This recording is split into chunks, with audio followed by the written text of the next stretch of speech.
Mes chers nouveaux abonnés, mes chers abonnés, mesdames, messieurs, peuple congolais, chers membres de la diaspora, je vous informe que dans la géopolitique entre notre pays, le Congo-Brazza, et notre grand voisin, la République démocratisée du Congo, Kinshasa, il y a risque de changement majeur dans les deux régimes politiques d'ici la fin de l'année et tout au long de l'année 2024.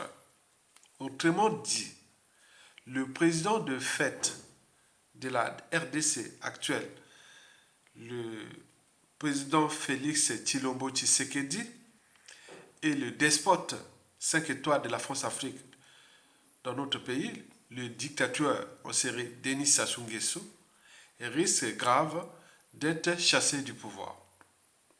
C'est pour cela que le despote 5 étoiles est en train de se divorcer avec Félix Tshisekedi et séduire le docteur Denis Mukwege. Et pourquoi? C'est pour une simple problématique. 2 raisons et 3 enjeux. Explication. D'abord la problématique. Le soleil est-il en train de se coucher du côté du président de fait de la RDC, Félix Tshisekedi, chez les Baluba, et s'élever chez le docteur Mukwege à l'est chez les Swahili? C'est tous les questionnements. Et pourtant, le docteur Denis Mukwege venait d'être reçu à la Maison Blanche. Et c'est très très rare pour les opposants politiques reçus à la Maison Blanche. En outre, le docteur Mukwege a des entrées à l'Élysée et à Bruxelles. Donc, quand vous avez des entrées à l'Élysée, à Bruxelles et à la Maison Blanche, ça veut dire que Denis Mukwege a désormais des parrains occidentaux. Pendant ce temps, Félix Tshisekedi, les portes de l'Occident sont en train de se refermer sur lui. De ce fait, la problématique porte à examiner les éclairages électoraux au regard des pressions géopolitiques occidentales que subit actuellement le président de fait de la RDC, le président Félix Tshisekedi, suite à ses propres erreurs politiques et notamment diplomatiques avec la Chine et la Russie dans le contexte de guerre froide. Quand on a triché les élections en RDC, les Occidentaux avaient accepté cette tricherie-là. Mais sauf que Félix Tshisekedi a manqué de stratégie pour jouer malin avec les Occidentaux tout en préservant les intérêts de son pays. Il est venu, il n'a pas soutenu les intérêts de son pays, de son peuple, et non plus de ses parrains, ceux qu'il avait placés là.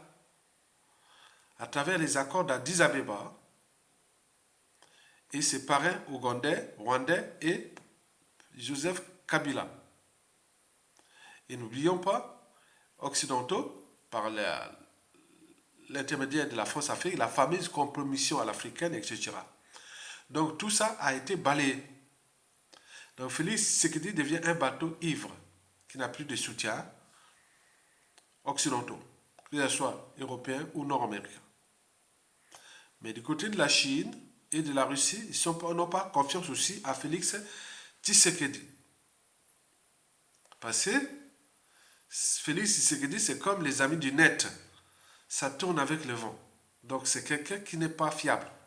Or, dans ce monde géopolitique, géostratégique, si on veut investir sur un régime politique, ou dans un pays aussi riche, le plus riche d'ailleurs du monde, en termes de minerais, de matières premières, de terres rares et autres, donc c'est stratégique sur la RDC. Donc on veut avoir un partenaire fiable qui n'est pas une girouette et qui n'est pas... Voilà, donc voilà. Vous comprenez le piège là de Félix Tshisekedi. De ce fait, alors, quelles sont les deux raisons pour lesquelles il y a divorce entre le président de fait de la RDC, Félix Tshisekedi Tshilombo, et le despote 5 étoiles de notre pays, Denis Sassou Nguesso. Et pourquoi celui-ci drague désormais, grave, le docteur Mukwege. La première raison est géopolitique. En effet, depuis le chantage russe des partisans de Félix Tshisekedi, vous avez par exemple pu voir en 2022 les drapeaux rouges, à Kinshasa, les drapeaux russes dans Kinshasa. Et puis, bon, ben, en 2023, là, Félix Tshisekedi est allé en Chine, là, il y a eu échec. Et donc, ces rapports avec ceux qui l'ont placé là, qui l'avaient placé là, les Américains, les Occidentaux, et là, c'est cassé. Non, non, non, non. On a vu les drapeaux russes au Kinshasa, et donc ça fait paniquer les Occidentaux. Et là, il est allé en Chine et autres. Bon, vous voyez, c'est quelqu'un qui manque de stratégie. Et en plus, au niveau des opposants, le climat sociopolitique est délétère. On en a vu le problème des opposants comme Martin Fayoulou menacé, Katumbi, divorce avec un allié aussi, Jean-Pierre Bemba, on a vu avec l'église catholique, on a vu tout. Donc il a tout foutu en l'air. Il a tout foutu en l'air. Et donc trop c'est trop, il y a eu trop d'erreurs. Donc il est isolé, c'est un bateau ivre. Si bien que l'ambassadeur des États-Unis en RDC actuellement, c'est l'homme qui est là pour abattre Félix Tshisekedi. Il a dit, bon ben, les élections, tu dois les organiser. Le 20 décembre 2023, tu dois les organiser. Si tu ne les organises pas, il n'y a pas de transition. Sinon, tu dégages. Donc, eux, ils ont des scénarios, ils ont des hypothèses, ils ont des pompons, ils ont déjà tout préparé. Donc, on veut imposer Félix Tshisekedi à organiser ces élections. Or, s'il y a des élections crédibles et tout compagnie, Félix Tshisekedi ne gagnera pas. Déjà en 2018, il était sorti troisième. Combien de fois dans la situation actuelle? Et donc là, il est pris dans la nasse. Et donc, le climat de terrain qui règne là n'est pas bien pour lui. Puisqu'il a maintenant des ennemis partout. À l'extérieur du pays comme à l'intérieur du pays. Et même dans son propre camp. Et même dans sa propre tribu. Vous imaginez. Donc là, Sassou Nguesso a senti que, ah tiens, le gars est perdu quoi. Et donc il voit que Denis Mukwege est maintenant sollicité par les Européens, les Américains, ça s'ouvre, voilà, va vers là où il y a la vague, hein, il suit la vague. Vous voyez ça? Et donc voilà pour la raison pour laquelle, du point de vue géopolitique, Sassou Nguesso cherche maintenant à séduire Denis Mukwege parce que lui, il a la mémoire longue. Il sait bien qu'en 1997, il était revenu au pouvoir à travers un coup d'État sanglant France-Afrique qui avait coûté la vie à 30 000 Congolais, puis les opérations Mouébara, tout ça qui a coûté la vie à 400 000 Congolais. Le crime d'humanité qui n'est pas encore traité après celui du Rwanda. Et donc, lui, il joue géopolitique, la guerre des voisins. Donc, il regarde toujours les voisins, les grands voisins RDC, de la RDC. Donc, il veut être ton père. Donc, là, il est en train de séduire, il a dit, tiens, il y a quelque chose là qui peut se passer du côté du docteur Mukwege au-delà de 2024. Bon, donc, vous imaginez, donc, il est là en train de séduire. D'autant plus que Mukwege a des entrées à l'Élysée, donc la France-Afrique. Et donc, là, il est là, et donc, il va voir. Voilà. Donc, il est en train de séduire là.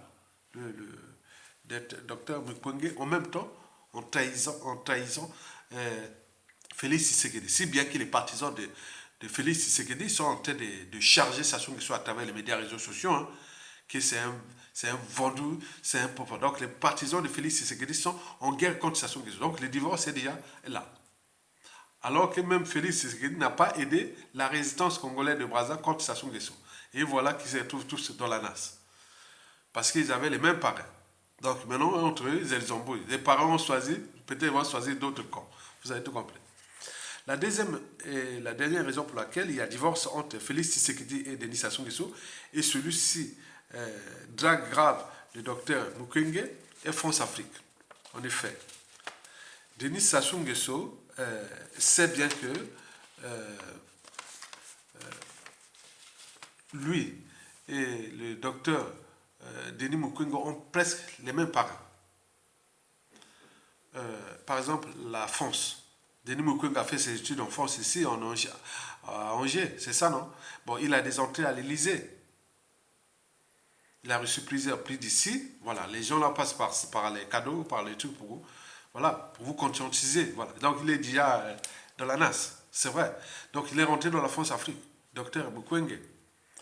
Et donc Sassou Nguesso veut passer là, dire ah tiens, bon, docteur Mukwege est chez Macron, il est chez la France-Afrique, donc moi j'ai des réseaux là-bas, donc voilà. Donc il peut l'inviter, voilà. Donc il est en train de l'entraîner, les conditionner là, la France-Afrique.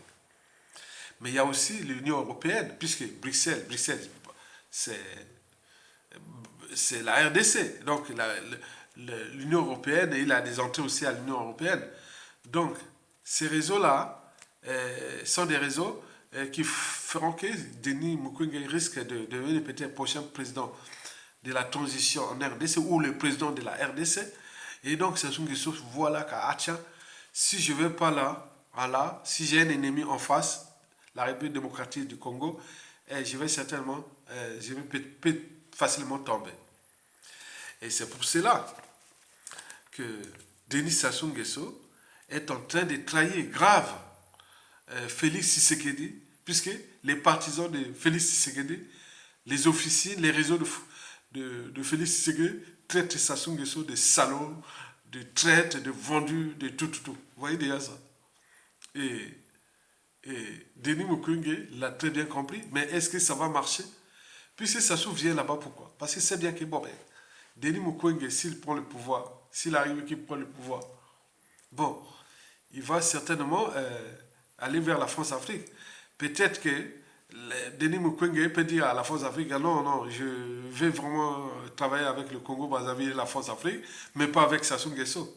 Mais celui-ci vient déjà, c'est lui. Bon, je suis là. Tu vois comment on a fait les mêmes choses pour les journées des femmes. Il est en train de le séduire. Peut-être qu'il va peut-être financer beaucoup de choses là déjà là. Parce que le magot du Congo n'est pas pour nous. C'est pour lui. C'est-à-dire pour ses réseaux de lobbying, de conservation du pouvoir et autres. Et pendant ce temps, notre pays vit de la dette à travers les FMI et autres. Et tout le monde dit qu'il faut qu'il arrête ce FMI-là. Puisque les régimes comme Sassou Nguesso ne veulent pas avoir des aides au FMI. Il faut qu'il se débrouille tout seul. À défaut, il est chassé. Mais là, le Congo est surendetté et en même temps, l'argent, les magots du pétrole qui rentrent, c'est pour ces réseaux d'influence, de lobbying, pour ses propres intérêts, qui ne sont pas des intérêts du peuple. Mais on est en zone France-Afrique, vous le saviez. Donc, Denis Mukwege est maintenant surveillé par Sassou Nguesso comme on surveille les laits sur le feu. Parce qu'il dit, ah tiens, si ça se passe du côté de Denis Mukwege, bon, je suis déjà là, de commencer à les séduire. Il était au palais d'Oyo ou les palais de Sassou Nguesso pour l'entraîner, les conditionner, que voilà, tu es maintenant mon ami, et tu es, voilà. Vous voyez ça? Donc Sassou Nguesso joue sa propre vie pour son pouvoir, pour beaucoup de choses comme ça. Donc, la problématique France-Afrique là est capitale. Il ne faut pas se fier de la séduction de Sassou à Denis Mukwege. Mais bon, là, Denis Mukwege peut se dire, ah non, à la France, bon, je veux bien les changements, mais il faut qu'on lève ses gars, quoi. Bon, peut-être pas. Donc, vous voyez ça, en termes de rapports de force. Donc, la France est bien introduite chez les Mukwege et les Américains, les Occidentaux, maintenant. Est-ce que ce sera le futur président de la RDC, que ce soit la transition ou l'après? C'est tout le questionnement. Alors, quels sont les trois enjeux de ce double jeu de Sassou Nguesso entre le divorce avec Félix Tshisekedi et, disons, ses sentiments maintenant avec Denis Mukwege? Souvenez-vous de 2018 et autres, où ça soit attaché les cravates de séduisait Félix Tshisekedi. Maintenant là, il veut faire pareil à Denis Mukwege. Et pourquoi? Parce qu'il y a trois enjeux. Le premier enjeu pour Sassou Nguesso, c'est la conservation du pouvoir. Et sur ce point, Sassou Nguesso joue malin déjà pour 2023, parce que ça peut se chambouler, et 2024. Denis Sassou Nguesso risque d'être encore au pouvoir d'ici à 2024. Et pourquoi? Parce que prenons l'hypothèse déjà de Denis Mukwege. Il est déjà dans la nage de la France-Afrique. Ça, s'il n'y a plus de problème. Donc la France-Afrique, c'est Sassou. Et donc, voilà. Maintenant, c'est lui-même qui va se dire, ah tiens, est-ce que ça va marcher ou pas? Prenons le cas d'un autre homme puissant de l'après Félix Tshisekedi, Martin Fayulu. Il est aussi dans la NAS France-Afrique. Ça, il n'y a plus de problème. N'y rêvez pas. N'y rêvez pas. Prenons le cas de Moïse Katumbi. Pareil. Donc, Denis Mukwege, Martin Fayulu, Moïse Katumbi, on a l'envoi les moboutismes comme Jean-Pierre Bemba. Tous sont dans la NAS de Sassou Nguesso, donc de la France-Afrique. Et donc, vous imaginez, mais c'est leur conscience, leur état d'esprit de l'Afrique et autres qui pourront se dire, bon ben écoutez, à la France-Afrique ou l'Union européenne ou l'Occident, dégageons Sassou Nguesso. Bon, vous savez qu'en politique, il n'y a pas d'amis permanents, ni d'ennemis permanents, il n'y a que les intérêts. Bon, ils vont peut-être défendre les intérêts de la RDC. Mais si les intérêts de la RDC, si nous, Congolais, Brazza, on ne prend pas notre responsabilité, il est certain qu'on peut vivre ce que nous avions vécu avec l'Angola. Le changement de régime du défunt Dos Santos avec l'actuel João Lorenzo. Qu'est-ce que je vous avais dit? Dès l'accession au pouvoir comment on appelle, de João Lorenzo. Je vous l'avais dit en 2017, suivez la vidéo là. Je vous disais que João Lorenzo est d'une tribu qui n'est loin des Congos, c'est-à-dire les tribus voisines de notre pays. Parce que ça, ils ne veulent pas avoir des tribus qui ont des liens entre les deux pays. Par exemple, les Congo, les Teke et certains Ngala. Donc, vous pouvez trouver toutes les tribus qui sont loin. Par exemple, Félix Tshisekedi, c'est un Baluba, n'a pas de lien avec la frontière avec le Congo-Brazza. Par exemple, Denis Mukwege, c'est aussi Swahili, ils n'ont pas de lien avec les. Donc, ils vont trouver les gens tout loin. Ils ne veulent pas voir un Teke, Congo ou Ngala non, pour chasser ça.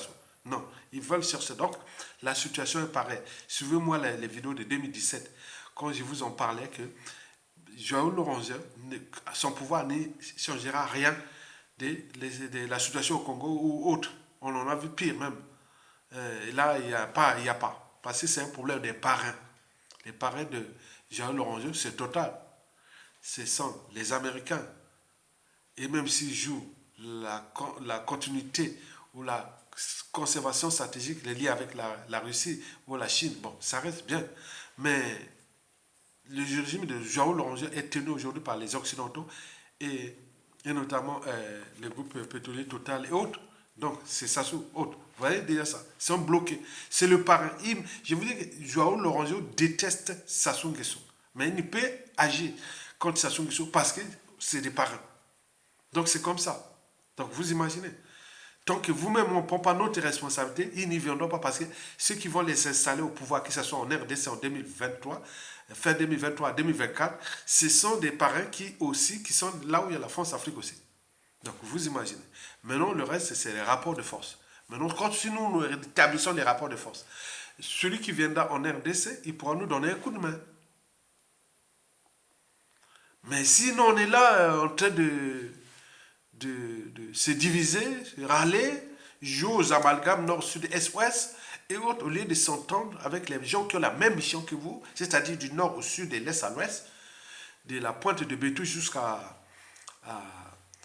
Madingo Kai, quelque part. Mais si on n'a pas, voilà, c'est un patriote, il reste un patriote. Il n'y a pas de nord, sud, est, ouest.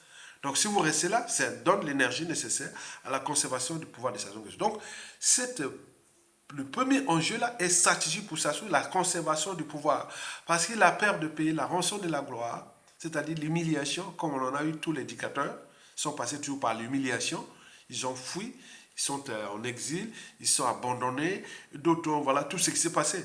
Sassou ne veut pas payer ça. Et, pire encore, la rançon de ces crimes multiformes et multidimensionnels qu'il a commis, vous savez que Sassou Nguesso, actuellement, c'est le despote le plus criminogène ou génocidaire qui est encore au pouvoir, parce que son capital d'essai est le plus élevé de tous les présidents de fait ou de droit en Afrique en ce moment. Mais il est là. Il est appelé passer par là. Mais quand on regarde comme ça, ça vous rend fou. Ça veut dire que tout est possible. Comment un gars criminel comme ça, qui est là, il est là. Donc c'est des rapports de force. Mais les rapports de force, c'est nous-mêmes. Nous, peuple congolais, civils, politiques et militaires, on doit le faire. Nous faisons le travail intellectuel parce qu'avant chaque changement majeur, précède toujours la révolution des idées, la révolution intellectuelle. On en a vu pendant la révolution française, la révolution russe, etc. De tout ce qui s'est passé. Donc, je fais ce devoir-là des citoyens, d'intellectualité. Donc, pour la conservation du pouvoir, Sassou Nguesso, me semble que, au regard de ce qui précède, Sassou peut arriver jusqu'en 2024. Et même aller au-delà. S'il peut jouer vraiment avec ces éléments-là, les Katumbi, les Mukwege, Dr Mukwege, les Maïté Fayoulou, les Jean-Pierre Bemba, même les divorces avec Félix Tshisekedi, s'il réussit à passer en force, Félix Tshisekedi n'a pas de marre de manière de dégager Sassou Nguesso, non. Parce qu'il sait bien qu'il a déjà trahi le Congo-Brazza. Parce qu'on comptait même si la Téchéré n'a plus. Donc il est abandonné, il est tout seul.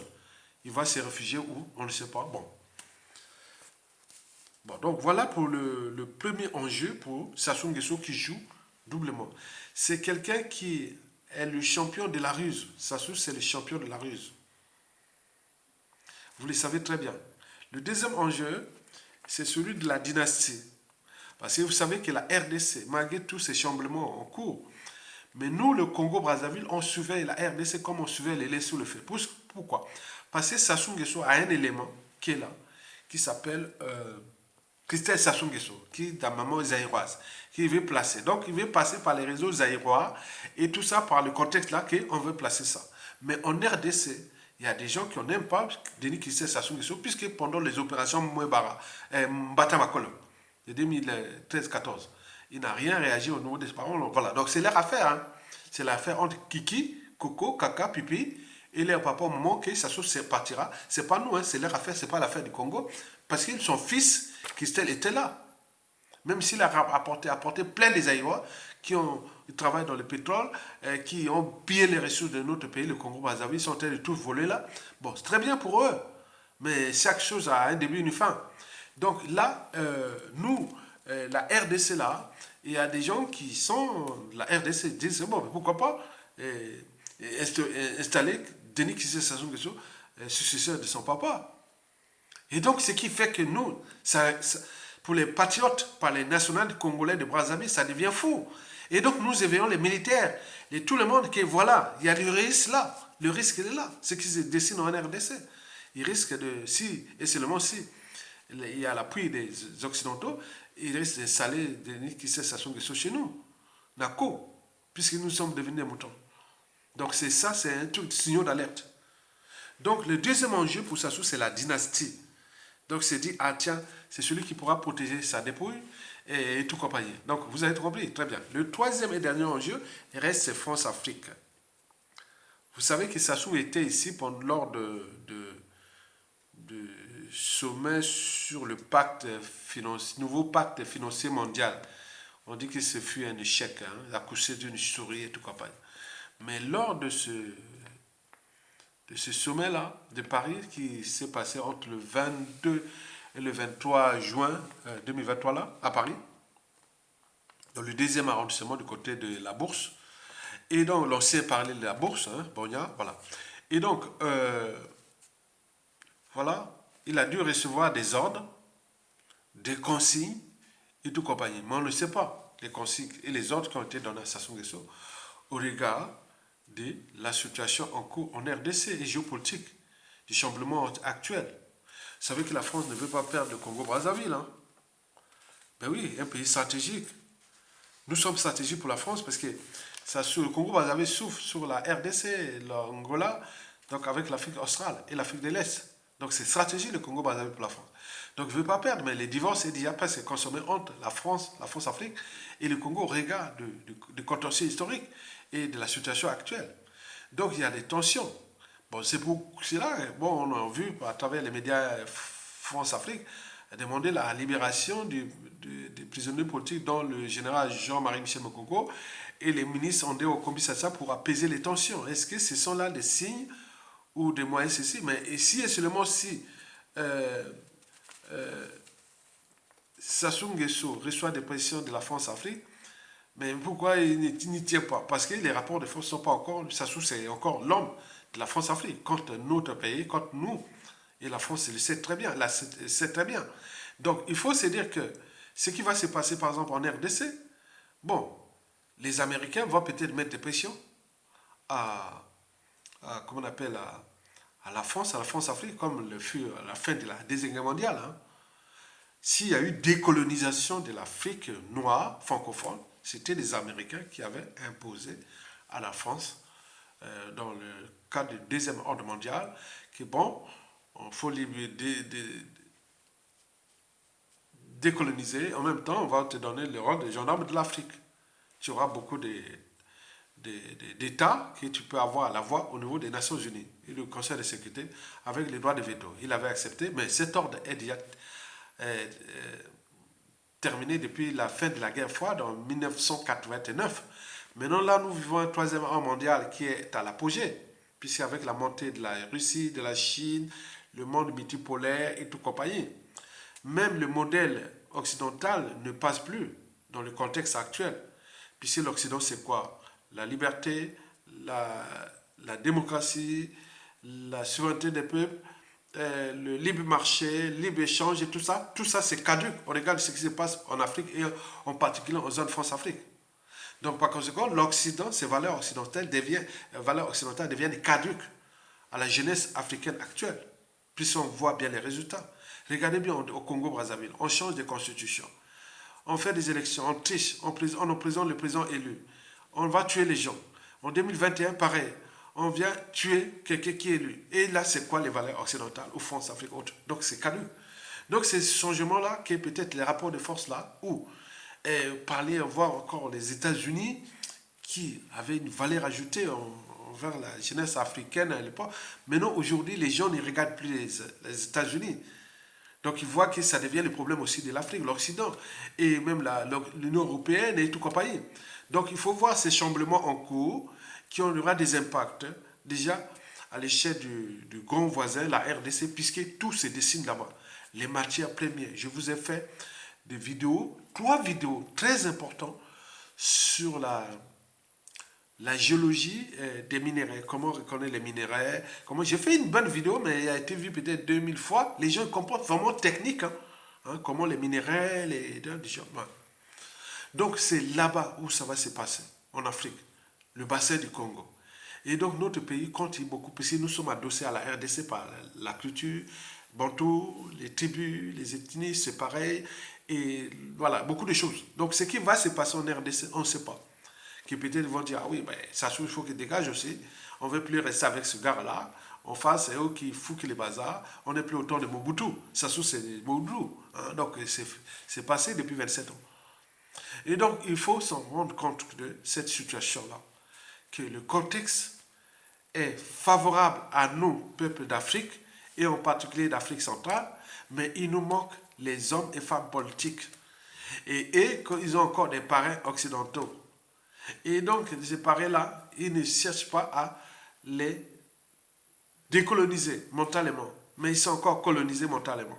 Et donc, c'est toutes les difficultés en cours qu'à la Félix Tshisekedi, nous risquons de choper quelqu'un de la RDC qui va venir faire pareil par rapport à d'autres pays, la sous-région, puisqu'il va dépendre des parrains occidentaux qui l'ont placé là, ou autres. Donc, vous voyez ça, ce n'est pas le peuple. S'il y a soulèvement populaire en RDC, on peut au moins rêver. Parce que c'est l'événement qui fera l'homme politique de la RDC. Mais ce n'est pas les élections. Non, ce n'est pas les élections. Donc, vous devez en tenir compte de ça. Et donc, notre pays est en danger pour ces 3 enjeux-là. L'enjeu de Sassou pour la conservation de sa tyrannie, qu'il a des alliés déjà occidentaux qui travaillent déjà avec les prochains régimes de la RDC. Lui, il est là. Et deux, le projet de sa dynastie, et que voilà, il peut jouer ça.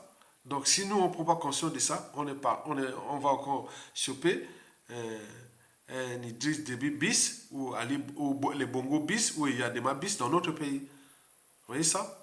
Avec le bilan de Denis Kissé Sassou Nguesso, il n'y a pas devenu faux. Et trois, l'enjeu France-Afrique. La France-Afrique sait qu'elle a tout à perdre maintenant au Congo-Brazzaville. Mais elle ne sait plus, elle n'a plus de pion. Parce qu'il y a les contentieux, il y a les contextes, il y a beaucoup de choses. Mais elle sera obligée d'obtenir. Mais elle joue là parce qu'elle cherche ses moyens. Puisque nous, Congolais, civils, politiques, on a tout renoncé. Donc la nature a horreur du vide. Donc la France et Sassou Nguesso jouent leur stratégie. Est-ce que ces stratégies vont marcher? Vont-ils marcher? Certainement pas. Puisque le divorce est déjà consommé entre nous et la France-Afrique. Et deux, entre nous et les dictateurs Denis Sassou Nguesso, son clan. Et toi, vous savez que notre anthropologie n'est pas bonne. À chaque fois qu'on a un pouvoir, on a tendance à rendre justice soi-même. Et que celui qui blesse ou tue peut oublier, mais celui qui porte les cicatrices n'oubliera pas. Tant envers la France-Afrique, ou envers les Sassou et les clans. Donc les gens, les doubles carapaces sont les moutons. Maintenant, au moment que ça va changer, vous allez sortir la carapace de loup, de lion et autres. Donc on en a beaucoup dans les pays. La France-Afrique et Sassou Nguesso ont fabriqué beaucoup de loups et de lions dans notre pays, contre la France-Afrique, contre Sassou Nguesso et le clan et autres. Donc maintenant, il reste la situation. Et l'événement qui va se passer peut-être cette année ou tout au long de l'année 2024. Mais leur projet de tourner la part de 2026, c'est leurs affaires. Bon, nous travaillons en fonction du contexte, de la situation, et qui peut se chambouler à tout instant. Il faut être prêt à prendre le contrôle, puisqu'on a des cerveaux, on a la matière grise, on a la stratégie, on sait bien comment ça va se fonctionner, comment ça va se transformer après la chute de Sassou. Au regard de ces enjeux entre l'Occident, l'Eurasie et le monde multipolaire et autres, on a des stratégies. On ne va pas vous les divulguer. Donc, vous imaginez.